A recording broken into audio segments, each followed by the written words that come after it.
আরজিকর কাণ্ডে দোষীদের শাস্তির দাবিতে সোমবার বিকেলে ইন্ডিয়ান মেডিকেল অ্যাসোসিয়েশন কৃষ্ণনগর শাখার চিকিৎসকরা পথে নামল। এদিন তারা মিছিল করে জেলা প্রশাসনিক ভবনে স্মারকলিপি জমা দেন। এ নিয়ে আমরা কথা বলেছিলাম আইএমএর কৃষ্ণনগর শাখার বিশিষ্ট চিকিৎসক অনির্বাণ জানার সঙ্গে। তার বক্তব্য আমরা শোনাবো। আর এ নিয়ে আজকাল আগামী বিশেষ প্রতিবেদন। আরজিকর কাণ্ডে দোষীদের শাস্তির দাবিতে আইএমএ।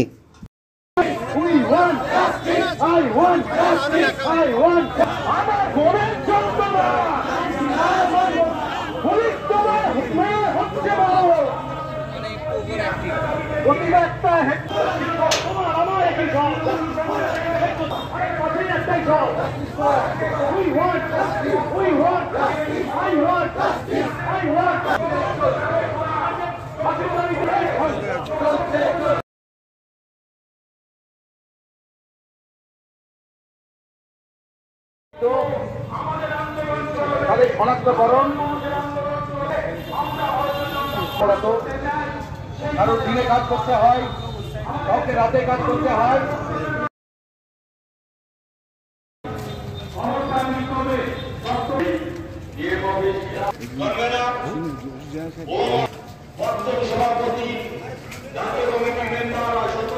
এইদিকে বলে দেব।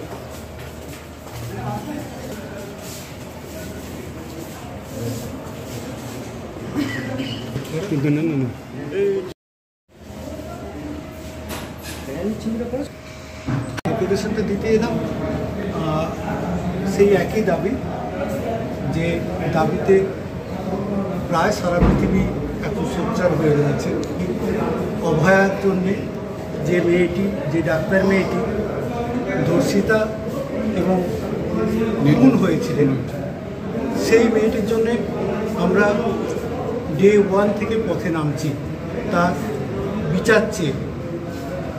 সেই বিচারের একটা পার্ট হচ্ছে আমাদের ডিএম সাহেবের কাছে, শুধু ডিএম সাহেবের কাছে আমাদের ডেপুটেশন দেওয়া একটা পার্ট ছিল।